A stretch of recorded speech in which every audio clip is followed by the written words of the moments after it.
በትግራይ ክልል የሚንቀሳቀሱ ተፎካካሪ ፓርቲዎች ለሰባተኛው ሀገራዊ ምርጫ ዝግጁ መሆናቸውን አስታውቀዋል።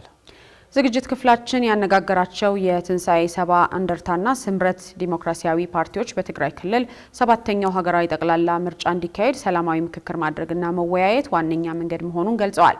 ፓርቲዎቹን ያነጋገረችው ምስሊያ ሀሺም ዝርዝር አላት።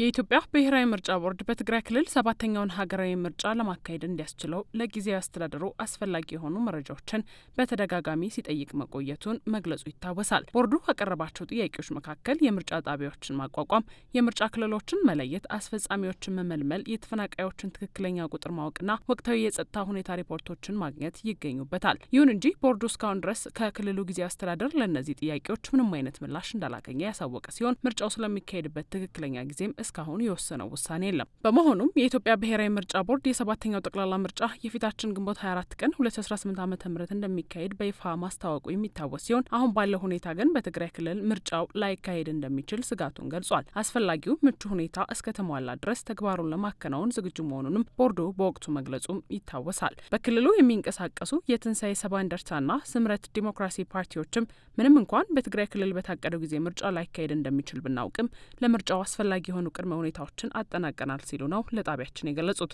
እጩዎቻቸው ካስመዘገቡ ውስጥ አንዱ የትንሳኤ ሰባ እንደርታ ፓርቲ አንዱ ነው። እኛ ለምርጫው እንግዲህ እስከ እጩ ማስመዘገብ ድረስ ያለው ዝግጅት ተዘጋጅተናል። የማኒፌስቶ ዝግጅት እና ሌሎች ስራዎችንም ሰርተናል። የሚቀረው የምርጫ ቦርድ በትግራይ ክልል ምርጫ ማካሄድ ነው። እንግዲህ እንደምታውቂው አሁን በተባለው የግንቦት 24 ምርጫ በትግራይ ክልል እንደማይካሄድ ነው እንግዲህ እስካሁን ድረስ ያለን መረጃ። በእኛ በኩል ግን ከኛ የሚጠበቀውን ነገር ዝግጁ ሆኖ መጠበቅ ስለሆነ በበኩላችን ያው ተዘጋጅተናል። እንግዲህ በሰባተኛው ዙር የክልላዊና ሀገራዊ ምርጫ የስምረት ዲሞክራሲያዊ ፓርቲ ክልላዊ ፓርቲ ነው። በትግራይ ክልል በሚደረገው ምርጫ ይወዳደራል።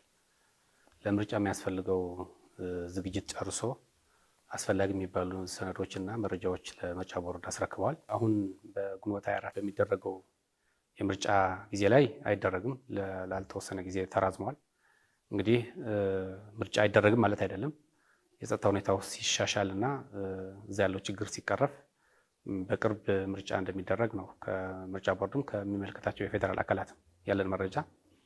እንግዲህ ምርጫ ይደረጋል በተባለበት ጊዜ እኛም በምርጫው ላይ የሚያስፈልገውን እንቅስቃሴ አድርገን ህዝባችንን አሳምነን ምርጫ ተወዳድረን ካሸነፍን ህዝባችንን እናገለግላለን። ላለፉት 5 ዓመታት በክልሉ የነበረበት ቀውስ ህዝቡን ብዙ ዋጋ ያስከፈለ እንደነበር የገለጹት ፓርቲዎቹ በትግራይ ክልል ምርጫ ማካሄድ የህዝቡ ህልውና ጉዳይ ነው ይላሉ። በተለይም ያለውን የፖለቲካ ውጥረት ለማርገብና ህጋዊ እውቅና ያለውን አካል ለመሰየም ሰባተኛው ጠቅላላ ምርጫ በክልሉ መከናወን እንዳለበትም ያነሳሉ። ህዝቡ መምረጥ አለበት። የፈለገውን ይምረጥ። ቢፈልግ ብልጽግና ይምረጥ፣ ቢፈልግ ስምረት ይምረጥ። የመረጠውን መንግስት ሆኖ ተጠያቂ የሚሆንበት ስርዓት ተክሎ መብቱን ኤክሰርሳይዝ ማድረግ ስላለበት ለትግራይ ህዝብ ምርጫ ማለት በመረጠው መተዳደር ማለት ትልቅ ትርጉም ያለው ዋጋ የከፈለበት ስለሆነ የትግራይ ህዝብ ይህንን በስርዓት ይጠብቀዋል። ለመምረጥም ዝግጁ ነው። ላለፈው 5 ዓመታት የመረጠው አካል አይደለም እየመራው ያለው። ስለዚህ በትግራይ ክልል ምርጫ የሁሉም ችግሮች ቁልፍ መፍቻ ነው ብለን ነው የምናምነው። ምክንያቱም ህብረተሰቡ ባለፈው 5 ዓመታት ያያቸው ብዙ ተግዳሮቶች አሉ። እነዛ ስቃይና መከራ እንግዲህ ምንድን ነው የሚል በደንብ የተረዳበት ስለሆነ የተሻለ ከዚህ መከራና ስቃይ ወጥቶ የተሻለ ዲሞክራሲያዊ ምርጫ ተካሂዶ ራሱ በመረጠውና ባመነው የሚተዳደርበት ሁኔታ መፈጠር ስላለበት ይሄ ካልሆነ ምርጫ ሳይካሄድ ከቀረ ግን በተለያዩ ፍላጎት ባላቸው ቡድኖች ሽኩቻ ምክንያት የህብረተሰቡ ስቃይና መከራ ለተጨማሪ ዓመታት ለተጨማሪ ጊዜ እንዲራዘም መፍቀድ ስለሆነ ምርጫ በትግራይ የተለየ ትርጉም ይኖረዋል ማለት ነው። የትግራይ ህዝብ ባለፉት 5 ዓመታት ከሀገሩ መጠቀም የሚገባውን ጥቅም ሳያገኝ ቆይቶ ብዙ ዋጋ የከፈለ መሆኑን የነገሩን ፓርቲዎቹ ህዝቡ በአሁኑ ሰዓት የሚያስፈልገውም የሚፈልገውም ሰላምና ሰላም ብቻ ነው ይላሉ። በአንድ በኩል የእርስ በርስ የጦርነት ስጋት አለበት፣ በሌላ በኩል ደግሞ ከፌዴራል መንግስት ጋር ግጭት ውስጥ እንዳይገባ ስጋት አለበት። ያ ህዝብ ደግሞ በዚህ ሰዓት ላይ ጦርነት ተጨማሪ ጦርነት የሚሸከምበት አቅምም ጫንቃም የለውም። ከሀገሩ ጉዳይ ባይተዋር እንዲሆን ተደርጓል። በዚህ ምክንያት ደግሞ የበጀት መቆራረጥ፣ የሰርቪስ መቆራረጥ እና የጸጥታ ስጋት እና የጸጥታ ችግር ውስጥ መግባት እነዚህም የጦርነት ስጋት ውስጥ እንዲገኝ አድርጎታል። እነዚህ ሁሉ መስመር ይዘው የትግራይ ህዝብ የሚፈልገው በሰላማዊና ዲሞክራሲያዊ የሆነ ምርጫ አድርጎ በሚፈልገው እና በመረጠው ኃይል ሊተዳደር ይገባል ብለን እናምናለን። ሰላሙን አግኝቶ ልማት እንዲያለማ፣ እንዲያድግ፣ እንዲበለጽግ የሚፈልግ ህዝብ ስለሆነ ይህንን ትልቅ ትርጉም ይሰጠዋል ማለት ነው። ኢትዮጵያዊ ነው እዛ ያለው ህዝብ። ስለዚህ እንደ ኢትዮጵያዊነቱ ኢትዮጵያ ውስጥ ያለው ብልጽግና፣ ኢትዮጵያ ውስጥ ያለው ሰላም፣ ኢትዮጵያ ውስጥ ያለው ልማት ተቋዳሽ መሆን አለበት። ምን አደረገ ህዝቡ?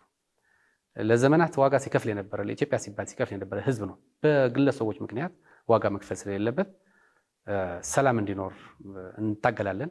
በአጠቃላይ የትግራይ ክልልን ሰላማዊ ለማድረግ በመንግስትና በተቃዋሚ ፓርቲዎች መካከል ጤናማ ግንኙነት መኖር እና ልዩነቶችን በውይይት መፍታት ወሳኝ ነው የሚሉት ፓርቲዎቹ መንግስት የክልሉን መሰረተ ልማትና ማህበራዊ አገልግሎቶችን መዘርጋት፣ የዜጋዎችን ዴሞክራሲያዊ መብት ማረጋገጥና ህጋዊ እርምጃ የሚሹ ጉዳዮችን ለይቶ መፍትሄ መስጠት እንዳለበትም አጽንኦት ሰጥተዋል። ስለዚህ መንግስት የሰጠውን ኃላፊነት ተጠቅሞ ትግራይን ሰላም ማድረግ አለበት። አማራ ክልልን ሰላም ማድረግ አለበት። ኦሮሚያ ክልልን ሰላም ማድረግ አለበት። ሌላ ክልልን ሰላም ማድረግ አለበት። በሰላም ብቻ የሚፈታ ችግር ነው ያለው ኢትዮጵያ ውስጥ። ትግራይ ውስጥ ብቻ ሳይሆን ኢትዮጵያ በጦርነት የሚፈታ ችግር የለንም።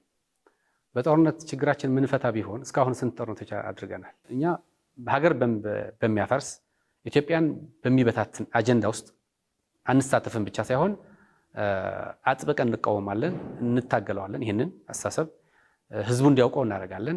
ህዝቡ እምቢ እንዲል እናደርጋለን። ወጣቱ ወደ ጦርነት ገብቶ ራሱን እሳት ውስጥ እንዳይከት እናደርጋለን። አለመግባባቶች ወደ አልተፈለገ የኃይል መንገድ ተጠቅመው ሌላ ዙር ጦርነት ከሚያዋልዱ ይልቅ የቱንም ያህል አስቸጋሪ ሁኔታ ቢኖር ቁጭ ብሎ መነጋገርና በሰጥቶ መቀበል መርህ ተነጋግሮ ችግሮችን በጠረጴዛ ዙሪያ መፍታት ይገባል። ይህንን በማድረግ ሂደት የፌዴራል መንግስት ያው ግዴታው ነው፣ ግዴታ መወጣት አለበት። አሁን ይህንን ሁኔታ አስቻይ ሁኔታ እንዳይኖር ችግር እየፈጠረ ያለን ኃይል ጫና መፍጠር፣ ምልዓተ ህዝቡን በማንቀሳቀስ አስፈላጊ የሆነውን ህዝባዊ ጫና ፈጥሮ ይህ ኃይል ወደ ሰላማዊና ህጋዊ መንገድ እንዲመጣ የመምራት የማስተባበር ደግሞ የተፎካካሪ ፓርቲዎች ጉዳይ ነው የሚሆነው።